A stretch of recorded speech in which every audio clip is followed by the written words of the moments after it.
As the brain changes, the mind changes. In essence, the mind is what the brain does. Maybe it goes the other way too. If you think about somebody with a concussion, what do you see? Cognitive changes, personality changes, impulse control problems. Does chiropractic help people that have concussion? If you're down at Life U, the answer for sure is yes, isn't it? Yeah. What do you think the subluxation does to the brain? And why the hell don't we know that?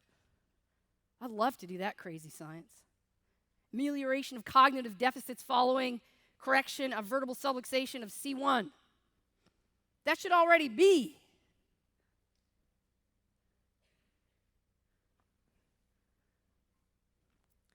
I have 89 billion neurons, maybe a couple more.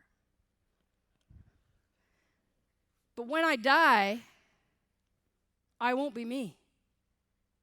What makes us unique is the interaction of those neurons.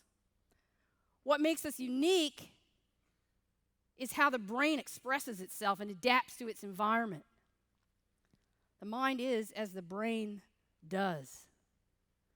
Look, we now know definitively that when you adjust the spine, you change structure and function of the brain.